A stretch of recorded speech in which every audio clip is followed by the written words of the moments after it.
So this will be a very brief, quick summary of what we're doing at Ulster University and what Neil and his team are doing at Queen's. So, just a tiny bit of background about Ulster University, because we're the new kid on the block. So these are some of our happy smiling faces of our medical students. We are a graduate entry medical programme, and we took our very first students in August of 2021. And what's nice about them is they're graduates, so they have a background in a whole range of professions. Some of them have been previous healthcare professionals, some of them have been scientists, and some of them have no background in science at all, or healthcare. And what they bring is a fantastic life experience, and I think that will make them really quite phenomenal doctors. This is really quick, and the reason for showing you this is because unlike most medical degrees where people come from school and study in 5 years, our students study in 4 years. So they have to work quite hard. And what they're doing is that they are cramming all that in, but they're bringing all their prior experience and learning to their practice of learning medicine. And I'm just showing you that diagram for 2 reasons. One is that I'm going to talk about year 1 and T year, so that's the first 2 years of the programme, and also that they learn in a spiral. And that's really important. We refer to spiral learning as an important educational structure, because students will learn something once and then they'll revisit it. And each time they revisit it, that's an opportunity for them to reinforce what they've learnt before, to approach it in a more complex way, and to apply their theoretical knowledge in a practical and clinical background. So what our students do is they're learning in groups, and from day 1, they are learning what we call problem-based learning. That means that each week they get a problem. It's based on a real case, a real patient, and they are learning all aspects of medicine about that case and that problem. And they're also in general practice in year 1 for 12 sessions. So right at the beginning, they're getting to know patients. And then we move them in year 2, and they are working in blocks of 5 weeks. So they're 5 weeks on campus in the classroom doing more problem-based learning.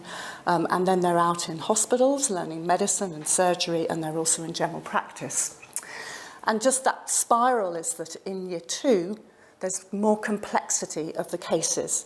And that moves us on to the next slide, which is an idea of the structure. Again, what I've just said, and then the next slide is, I think, my last slide. Told you I wouldn't keep you long. But this is the important one, because this is really where we have, with the help of Joan and Linda, we have introduced ME, chronic fatigue, for our students. So what we've done, and because you can imagine our curriculum is packed, students have to learn an awful lot to graduate as safe, competent doctors. But it's really important that we make sure that they keep these kind of diagnoses on their radar. And what we have as a process of clinical decision-making as doctors is we undertake what's called making a differential diagnosis. We talk about getting the diagnosis right, but we only do that by going through a process of differential diagnosis, thinking about possibilities before we rule stuff out or rule stuff in. And so what we've done in our T year, our second year, problem-based learning case, is we've introduced ME as a differential diagnosis. So students have to think about it. And what we've done is we've got a young adult patient who's presenting with fatigue and generalised aches and pains. It isn't the final diagnosis, but it's really important that they think about that. And students, we give them the guidelines as a resource. We give them your fantastic film, so thank you for that, and all the remaining information. And I think the final slide, actually, I was lying. This is the final slide. It's an educational trick. Hey, students.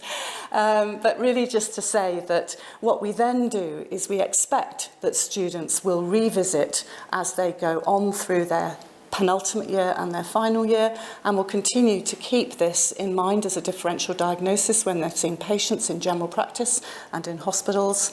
And we expect them to undertake their own learning, but the resources that are available for them. And of course, because we're new, we'll have to see how this goes, see how students utilise the resources, and actually, I guess, ultimately it's to see what impact that has, but that's a long-term journey.